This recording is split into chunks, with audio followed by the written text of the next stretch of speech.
నమస్తే. AP zero న్యూస్కు స్వాగతం. మీరు చూస్తున్నటువంటిది అనంతపురం జిల్లా గుత్తి మండలం కొండపాడు గ్రామంలో వెలిసినటువంటి బొలికొండ రంగనాథ స్వామి ఆలయం.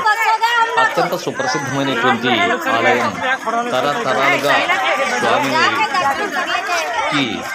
భక్తాదులు ప్రతి ఏడాది మాఘ మాసంలో ఇచ్చేసి ఈ రథోత్సవంలో పాల్గొని స్వామివారి కృపకు పాత్రలవుతున్నారు.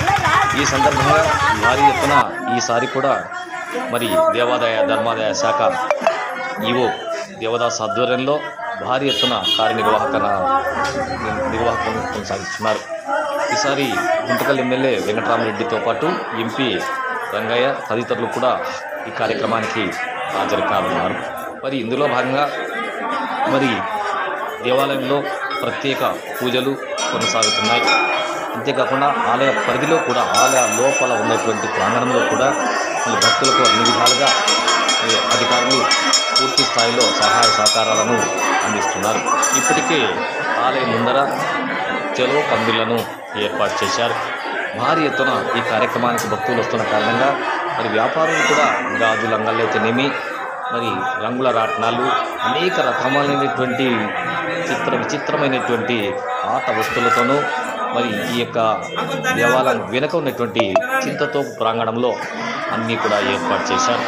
ఎంతో భారీ ఎత్తున యంత్రాలతో నిర్మిస్తున్నటువంటి ఈ యొక్క వాటిలో మరి యాత్రికులైతేనేమి భక్తులైతేనేమి ప్రజలైతేనేమి చాలా సంతోషంగా ఉండే విధంగా ఈసారి రూపకల్పన చేశారు. ఈ విధంగా కొనసాగుతున్నటువంటి ఆలయంలో ప్రతి ఒక్క భక్తులు కూడా ఇచ్చేసి వారి యొక్క కోరికలు తీర్చుకోవాలని చెప్పి మనం ఆశిస్తాం. పూర్వాపరాలను చూడండి.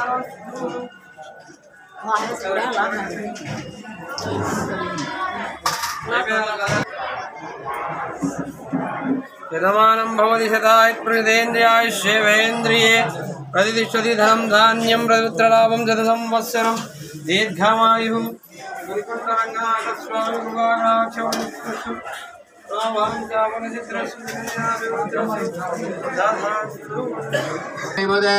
श्री माणिक्य रंगनाथ स्वामिनः भक्ताञ्जनेय स्वामिनः विचरणारविन्दयोः अर्चनां करिष्ये श्रेयजातश्रियाय श्रेयम्मयो दरिद्रभ्यो धरादे श्रेयम्मदा नामृतत्वमायन्भवं चिरत्याजामितामि तत्रौ अక్కడ తిరుగుదా మొదలు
అనంతపురం జిల్లా గుత్తి మండలము కొండపాడు గ్రామంలో వెలిసిన శ్రీ బొలికొండ రంగనాథ స్వామి వారి బ్రహ్మోత్సవాలు 18/2/2024 తేదీ నుండి 26/2/2024తో ముగియనున్నాయి. అందులో భాగంగా ఈరోజు స్వామివారి కళ్యాణోత్సవం తెల్లవారుజామున 3 గంటలకు జరుగుతుంది. మరియు అదే రోజు రేపు మధ్యాహ్నం 3 గంటలకు 3:30 నుండి రథోత్సవ కార్యక్రమం జరుగుతుంది. ఈ రథోత్సవంలో భాగంగా వచ్చిన భక్తాదులకు ఎలాంటి అసౌకర్యం కలగకుండా భక్తాదులకు నీటి వసతి అయితేనేమి, అన్నదాన కార్యక్రమం అయితేనేమి, మరియు చలువ పందిళ్ళు, పూల డెకరేషను, వివిధ ప్రాంతాల నుండి వచ్చే భక్తాదులకు ఎలాంటి అసౌకర్యం కలుగుతున్నట్లు ఏర్పాటు చేయడం జరిగినది. అదేవిధంగా హెల్త్ డిపార్ట్మెంటు, పోలీస్ శాఖ వారు మరియు గ్రామ సెక్రటరీ వాళ్ళు కూడా దేవస్థానం ముందరంతా శానిటేషన్ అన్ని చేసి ఉన్నారని నేను తెలియజేస్తున్నాను. నేను కార్యనిర్వహణాధికారి శ్రీ బొలికొండ రంగనాథ స్వామి దేవస్థానం తొండపాడు గ్రామం.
साल के बाद आ रहे भाई